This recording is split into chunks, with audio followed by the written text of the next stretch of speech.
I just stabbed myself with my fid. Let's tie an eye splice. All right.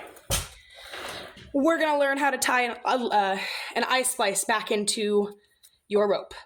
So I cut all these legs yesterday and taped them off, but I will need to remove the tape and individually tape each one of these, give them like an aglet, so they're easier to work with when you shove them through the line and they don't start fraying. So you have your 3. I like to keep my threaded one in the center. It's a good starting point. I also, when I go in the first time, I go into a threaded one. I want this much of a tail sewn back in. I want this much of a loop. So I'm gonna go right into this threaded one. I'll do that now. This is gonna be a pain in the dick. I promise I've stabbed myself 1,000 times today. New line is not easy to work with. Come on. God damn. All right. We have our 3. Threaded in the center, fid through the hole we want to go through. Take your threaded one. Go through your fid. I'm gonna have to go through further. 1 second. Go through your fid. New line is tough. Bear with me here, okay?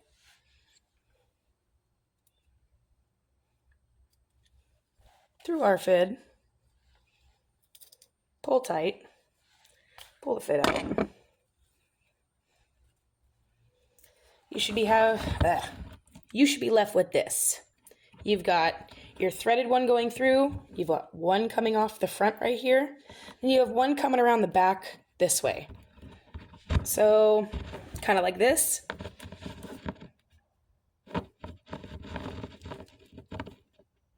Then I like to take the one in the front. Do not trap the tail of your threaded one, because we're coming out here. We go right over this one in front of it. Move the tail so it's a little... We're going to go over this one and into the one below it right here so that the tail comes out of it. Go through the back here. Okay, so we have our one coming through the front, and we went into that thread under the one we just went through, because the idea is to skip the one that you're coming out in front of, go over it, and into the other one below it so that the tail comes out the bottom of that one. At this point, you should have that, plus your one that goes around the back still need to do something with. But at this point, you should have this. Now we're going to address this back one. So if we're looking at the front where we started, I'm going to turn it around to the back. And you see that the one we just did is coming out of this piece. We're going to stab in right next to it here. This one that runs technically below it. Stab into that one.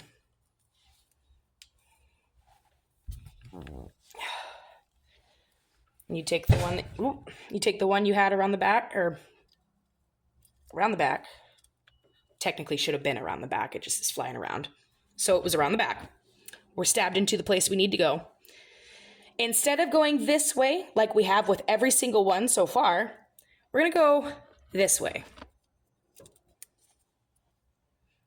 Pro tip, I like to push this all the way through before I pull the fit out, because if you don't, it leaves a really gross bubbled ass mess, and I'm a perfectionist. So, after you start it, it will look like this.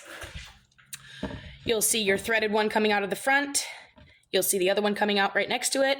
And the back one you just did is going to create these weird 2 lines right here.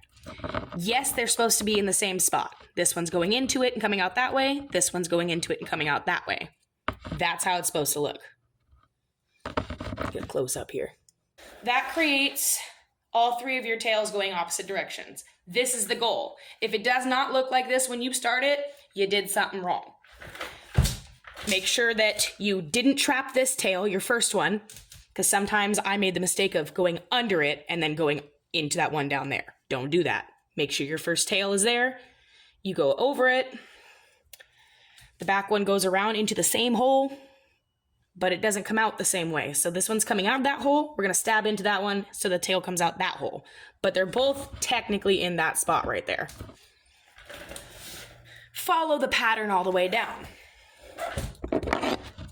So we're back to our first one. Because it's coming out right here, move that. Because it's coming out right here, we're gonna skip this one. And then we're gonna stab into the bottom of this one. You're always gonna go over the one below it. Watch me hurt myself. All right.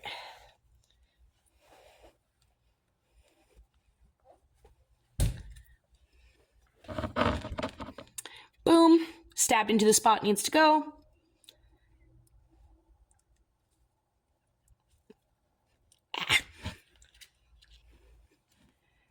Pull through, work it through. If you don't pull it through right, it'll start to like unravel your material in that bump. So kind of just feed it through before you pull the fit out. Adjust, push the knot in, boom. Obviously they're not all the same direction. Once I put this one over and then this one over, they'll all be the same direction again, and you've done one full turn. Start with your threaded one again. Repeat the process all the way down. After repeating that process all the way down, this is what I've ended up with. Sometimes they end up in the correct positions where you finish on a complete rotation. Sometimes you run out of material, like this one's longer. I'm not at a complete rotation, but that's okay. That will still hold. In fact, the ones I made a year and a half ago are actually still holding. The only problem is that I just have to replace a bunch of the clips on our lines. So, but there is that. And then I guess I should probably put my phone down here. I like to take it when I'm done and roll it. Kind of loosens it up and, I don't know, fits everything in its spot accordingly. It also makes it a little more cylinder shape. And because I'm a perfectionist, see, look at that. Look at that. So good. Is that perfect? Yeah, that's a perfect one. All three of these go down. It does not have to end perfectly. It has to start perfectly, and it has to go perfect all the way down. But if you got one hanging out that, like, technically I could have gone over with this one again and over with this one again, just didn't have enough material for it. This will hold. This is strong enough if you have enough of a tail. The only reason I'm remaking these is because our clips failed, and I have to replace a bunch of clips, but my splices themselves fucking hell these last almost 2 years in the water. Like, I don't think we've even had a single one of them break. So that is how you eye splice. Thank you for watching.